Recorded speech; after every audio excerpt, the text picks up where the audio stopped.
Shalom,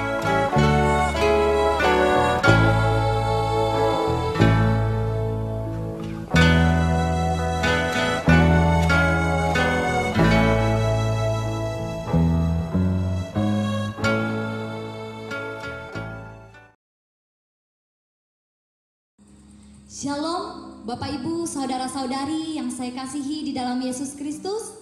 Pada malam hari ini kita bersyukur buat kasih dan anugerah Tuhan di dalam kehidupan kita.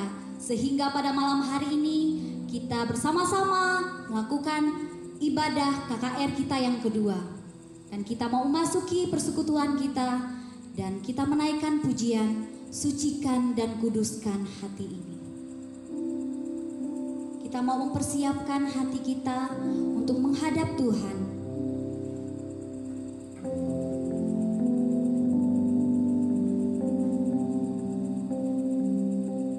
Mari katakan sucikan dan kuduskan hati.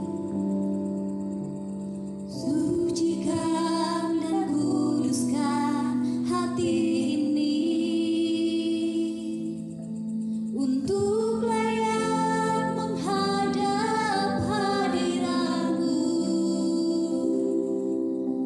Tubuh jiwa rohku ku serahkan padamu, ku menyembah-Mu. Sekali lagi kita katakan sucikan dan kuduskan hati ini.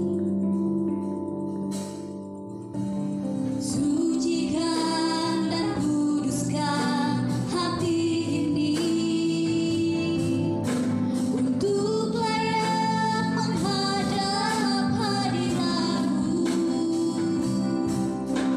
Tubuh jiwa rohku ku serahkan padamu, ku menyembah-Mu. Tinggikan nama-Mu ya Tuhan, mulialah nama-Mu ya Tuhan. Tiada lain seperti Engkau ya Allahku, besar kuasa-Mu. Tiada lain seperti Engkau ya Allahku, besar kuasa-Mu. Tinggikan nama-Mu, tinggikan nama-Mu ya Tuhan, mulialah nama-Mu ya Tuhan. Tiada lain seperti Engkau ya Allahku, besar kuasa-Mu. Tiada lain seperti Engkau ya Allahku, besar kuasa-Mu, besar kuasa-Mu, besar kuasa-Mu, besar kuasa-Mu Tuhan, besar kuasa-Mu.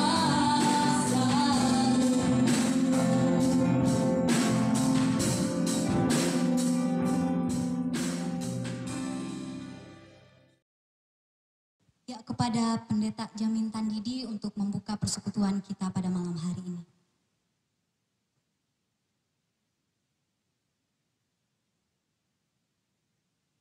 Bapak Ibu, rekan-rekan mahasiswa sekalian, mari kita bersatu di dalam doa. Kami bersyukur Tuhan untuk kebaikan-Mu. Kasih karunia-Mu senantiasa nyata bagi kami. Dan pada malam hari ini kami masih diizinkan untuk melaksanakan ibadah KKR yang kedua. Kiranya Tuhan akan menyertai seluruh anak-anak-Mu, hamba-hamba-Mu yang mengambil bagian di dalam pelayanan pada malam hari ini.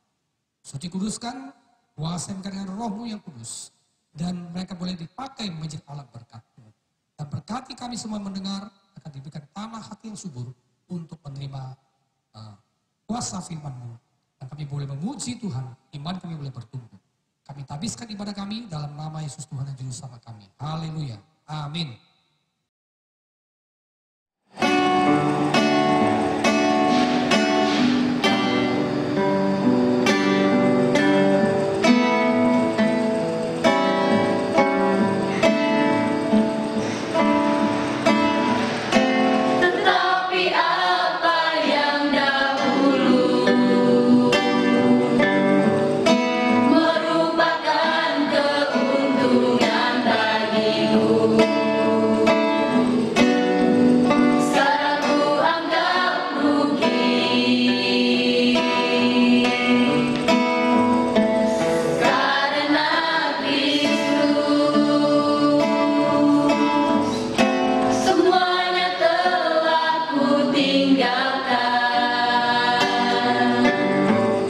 Hanya untuk mengikuti Yesus.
Ya Bapak Ibu Saudara sekalian, kita masih memuji Tuhan, kita menaikkan pujian Ku diberi kuasa. Kita menyanyikan pujian ini dengan sukacita dan sambil bertepuk tangan.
Tiba saatnya kita mau mempersiapkan hati kita untuk mendengarkan kebenaran firman Tuhan.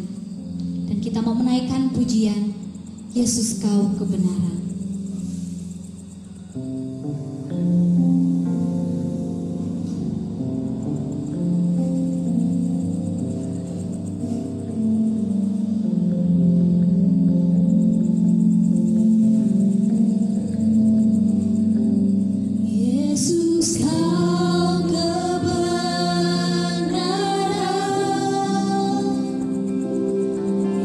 Menyelamatkanku.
Shalom Bapak Ibu yang terkasih dalam Tuhan serta saudara-saudari yang terkasih dalam Tuhan.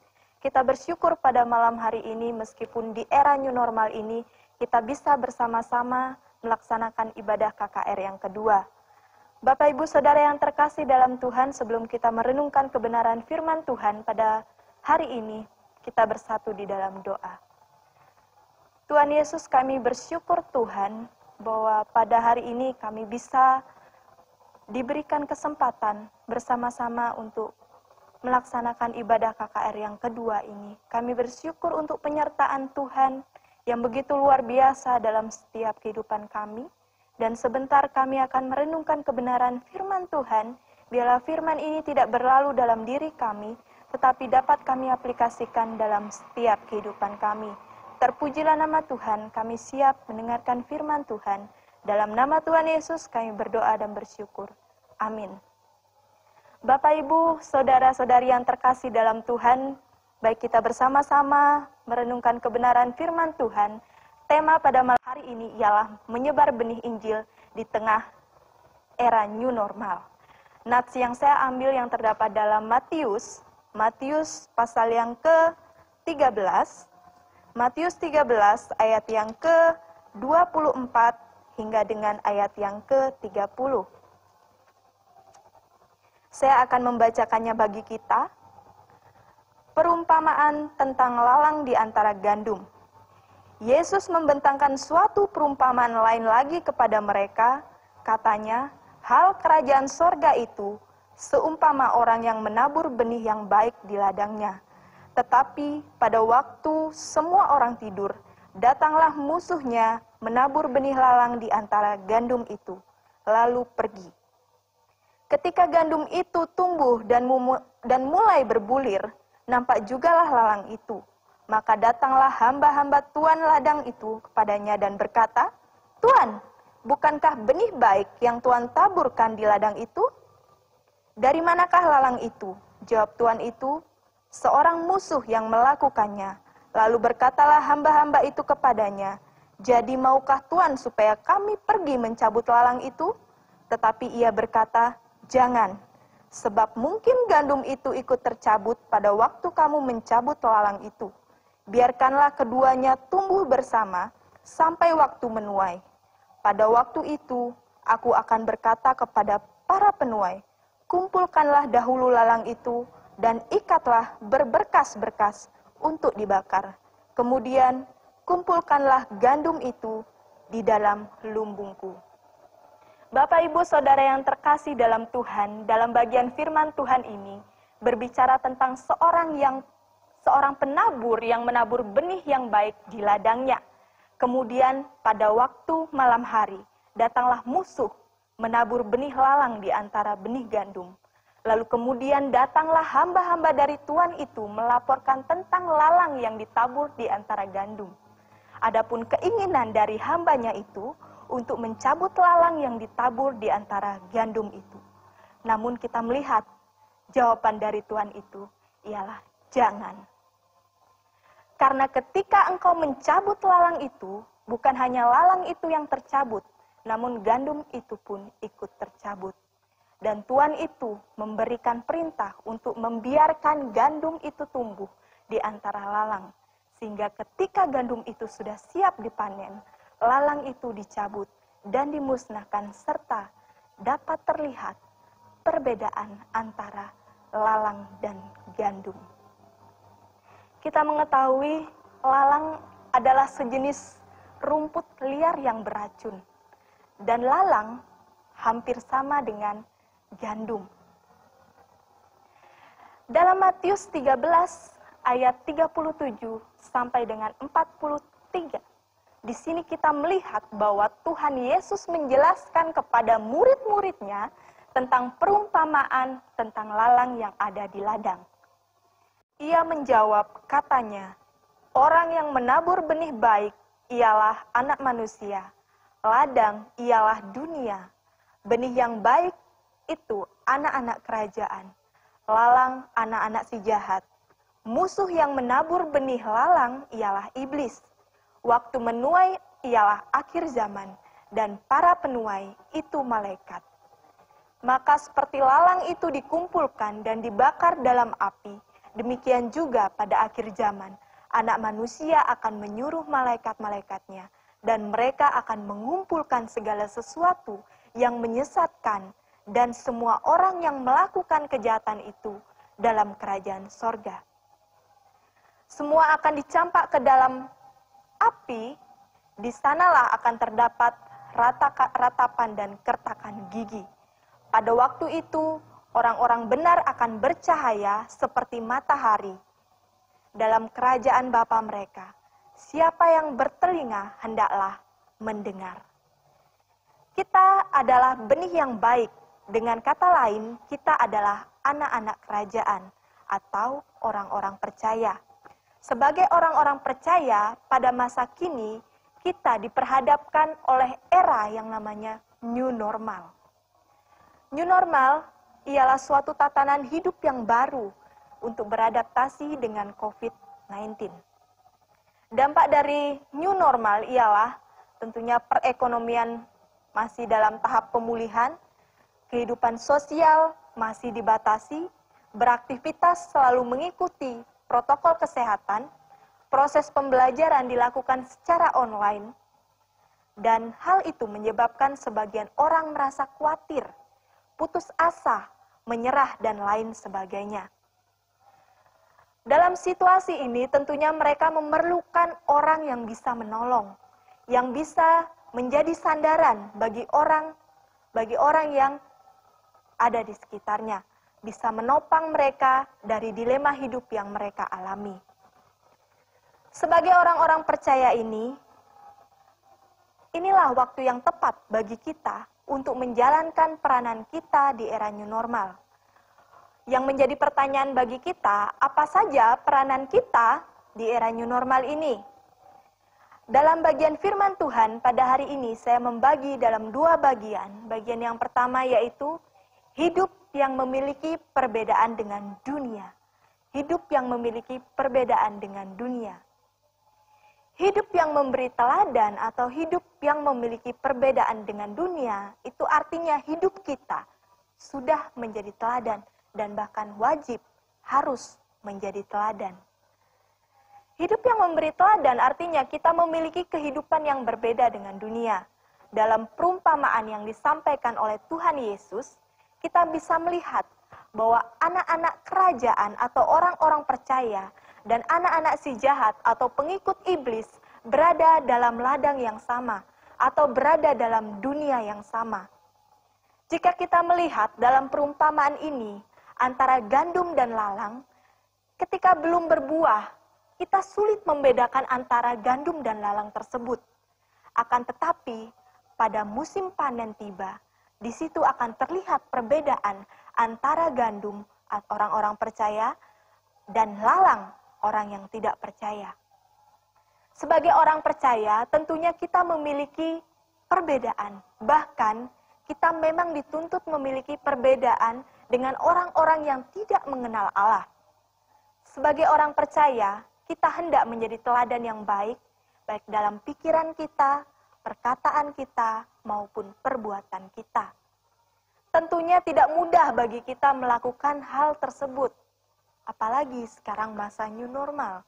Orang yang ada di sekeliling kita berada di bawah tekanan. Mereka frustasi, mereka depresi menghadapi kehidupan ini. Bagaimana cara kita untuk kita bisa menjadi teladan? Tetapi saya yakin dan percaya Tuhan telah memberikan kita hikmat. Tuhan telah memberikan orang-orang percaya hikmat untuk menjadi berkat di antara orang-orang yang ada di sekitar kita.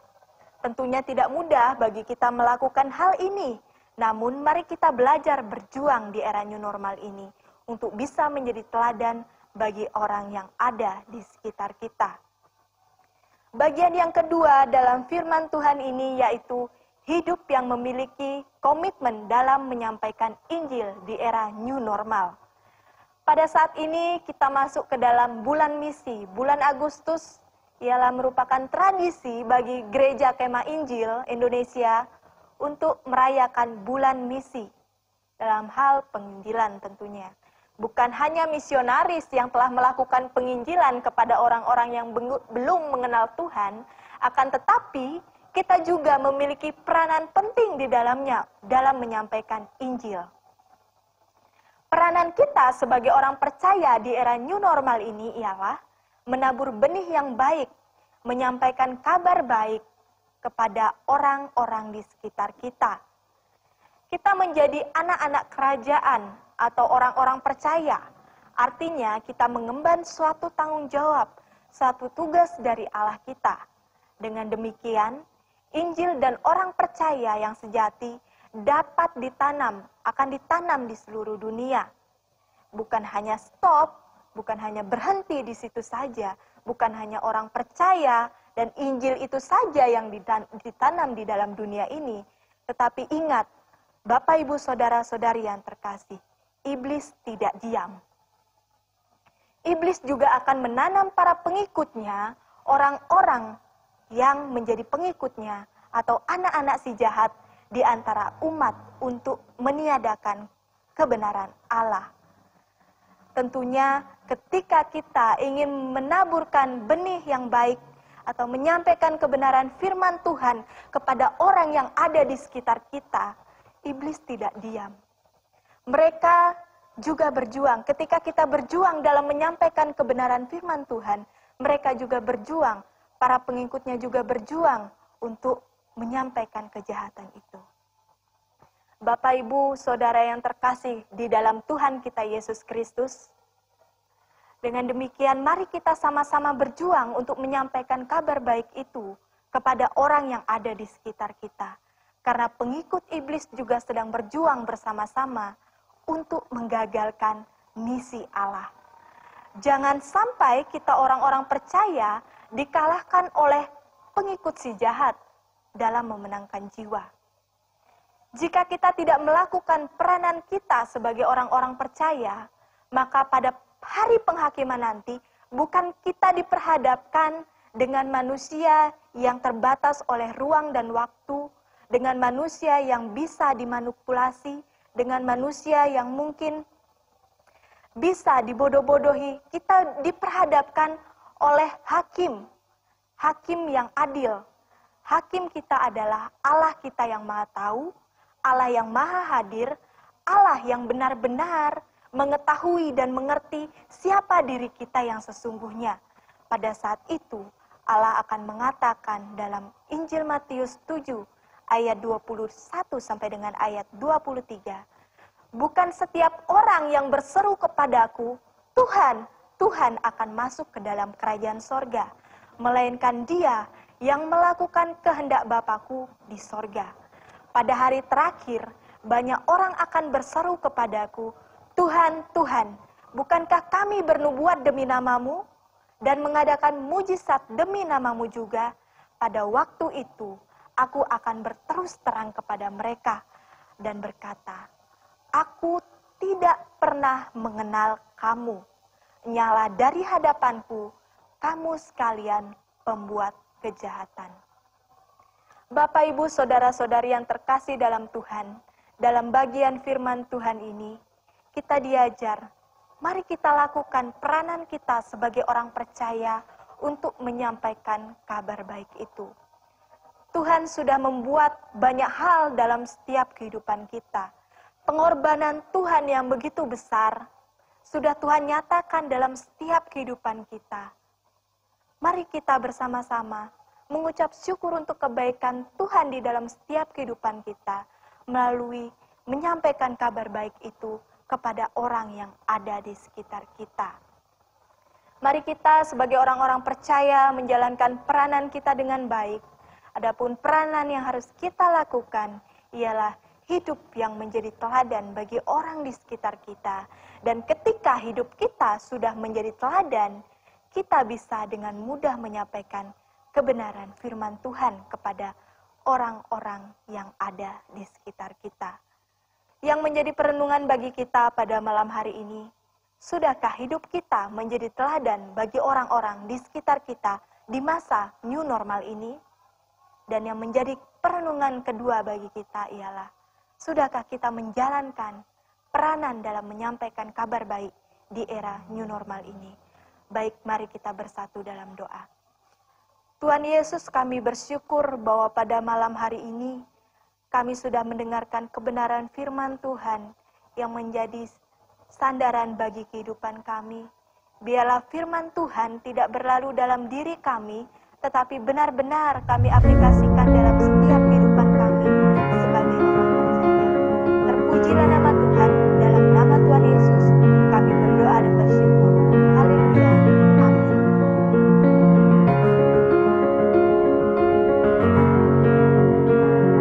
Shalom, Bapak Ibu, saudara-saudari yang saya kasihi di dalam Yesus Kristus. Pada malam hari ini kita bersyukur buat kasih dan anugerah Tuhan di dalam kehidupan kita, sehingga pada malam hari ini kita bersama-sama melakukan ibadah KKR kita yang kedua. Dan kita mau memasuki persekutuan kita dan kita menaikkan pujian, sucikan dan kuduskan hati ini. Kita mau mempersiapkan hati kita untuk menghadap Tuhan.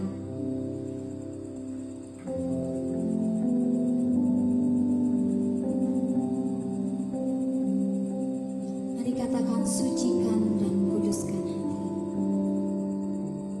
Sucikan dan kuduskan hati ini untuk layak menghadap hadirat-Mu.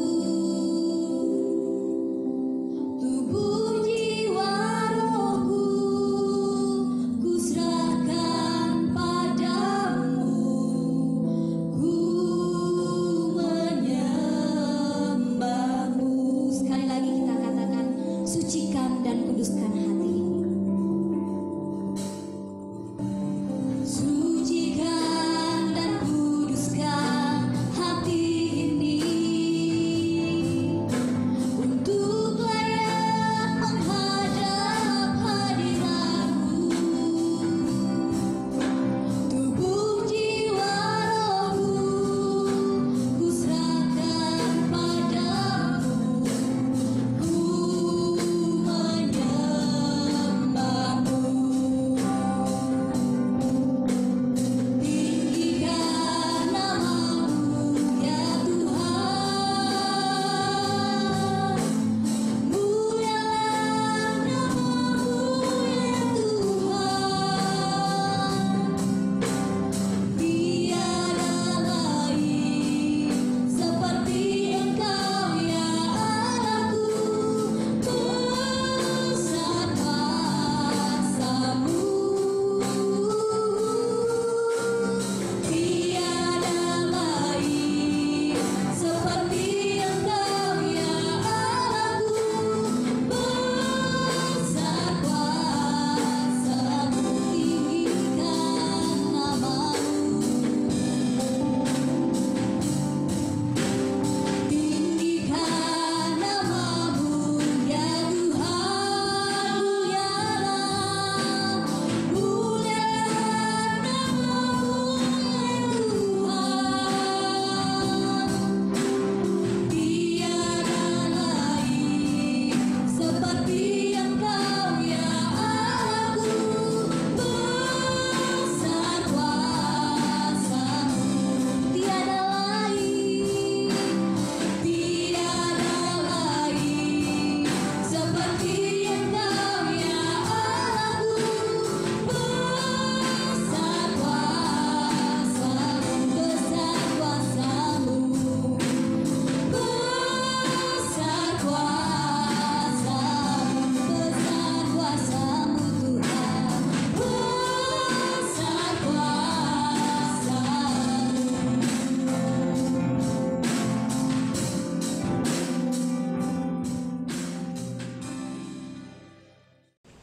Kepada Bapak Pendeta Jamin Hamidi untuk menutup persekutuan kita pada malam hari ini.